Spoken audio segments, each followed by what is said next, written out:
Welcome to the Men Are Like Waffles, Women Are Like Spaghetti experience. In this series, you will laugh a lot, you'll learn a lot, you may cry just a little bit, and you will learn skills that will help you make the differences work for you.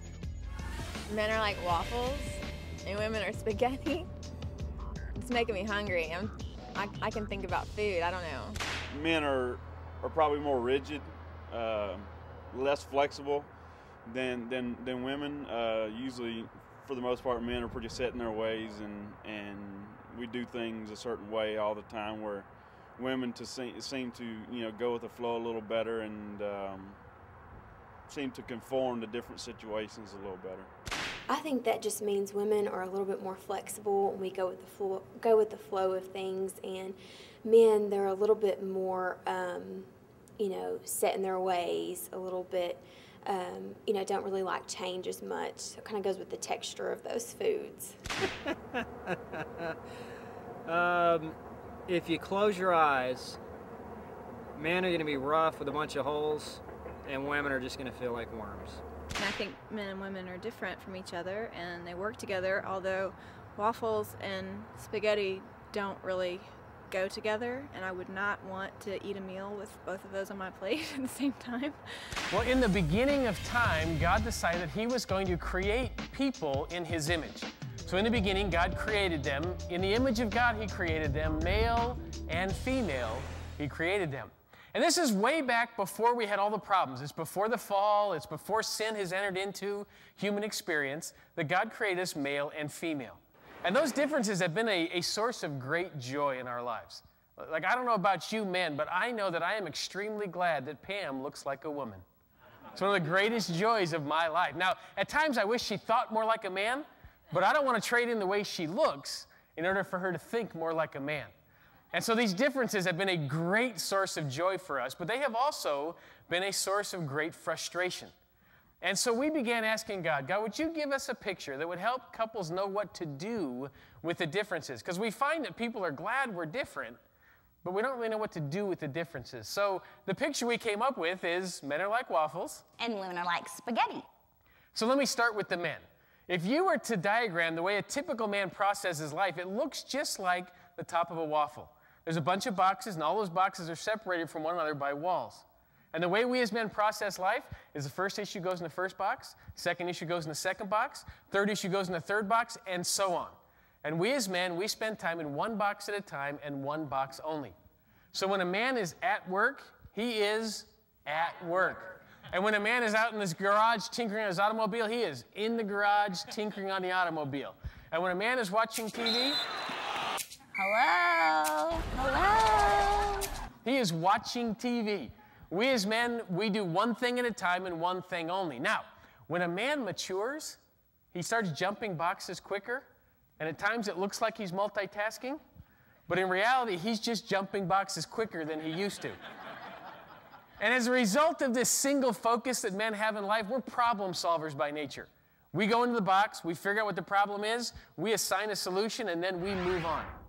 And if we get to a box and we see what the problem is and we don't know what the solution is, we move on.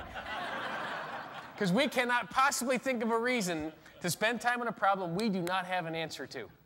And for part of your family life, this single focus that men bring to relationships, it's really valuable in part of your family system.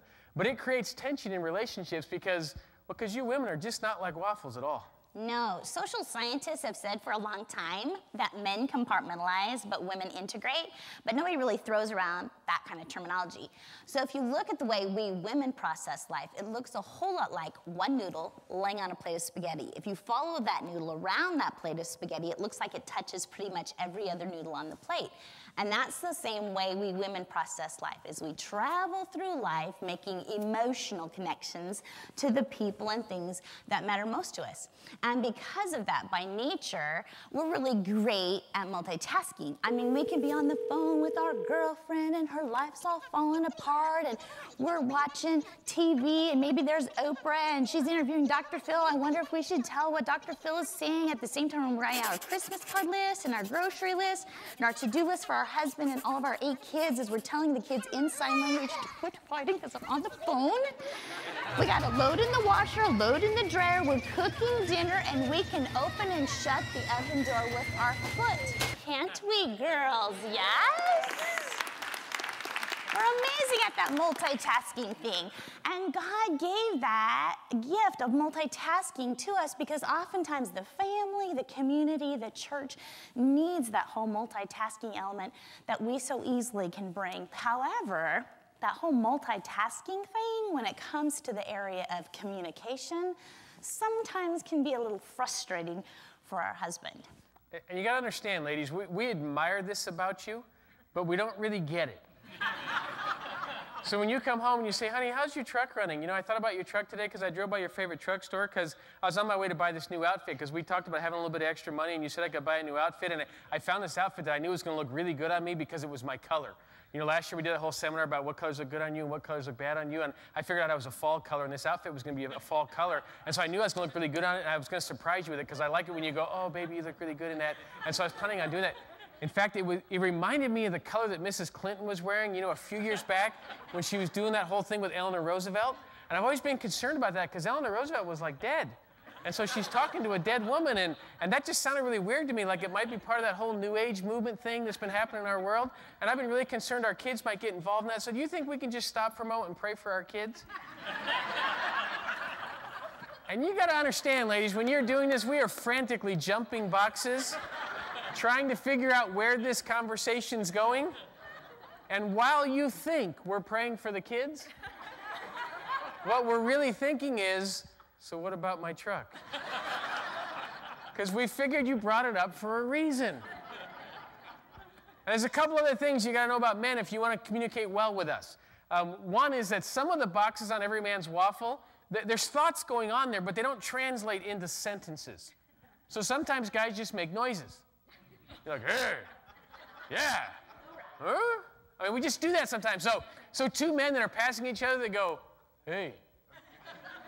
That's a significant bonding moment for 2 men. We're good with that. So sometimes our thoughts don't come out in actual sentences. They're just words. And having raised 3 boys, I'm well aware of this. I'm driving around town one day, and one of my sons is in the back seat, and he goes, ah! And I went, what? He said, I just wanted to say that. Okay. And then the other thing you got to know about men is that some of the boxes on every man's waffle look exactly like this. There are no thoughts. There are no words. The boxes are completely blank. And I'm sure you've seen it before because we kind of park in these boxes.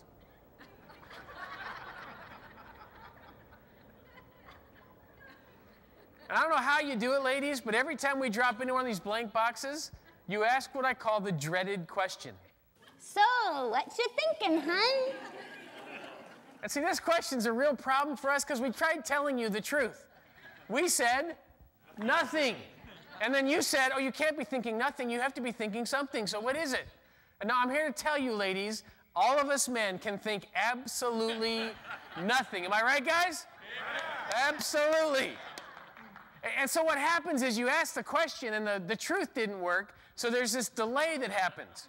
And our eyes are darting back and forth because we're looking for a box somewhere nearby that's got words in it so that we can answer your question. And then you misinterpret the delay. And you think, oh, you didn't want to tell me what you were really thinking, so you had to make something up. No, what we were thinking was nothing.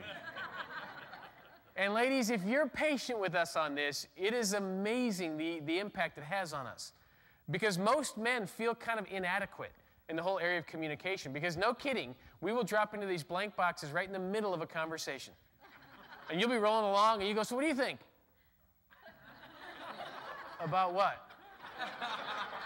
And if you're patient with us, we'll keep moving, and we'll move into a box that has words in it, and then we'll start talking again.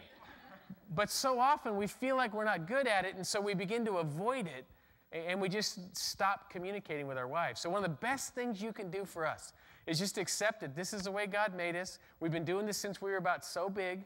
When you say, okay, I'll just wait for you to pass through and start talking again, we just fall in love with you over and over again, and we begin working on this communication area. But if you criticize and point it out to us, then we just go do other things.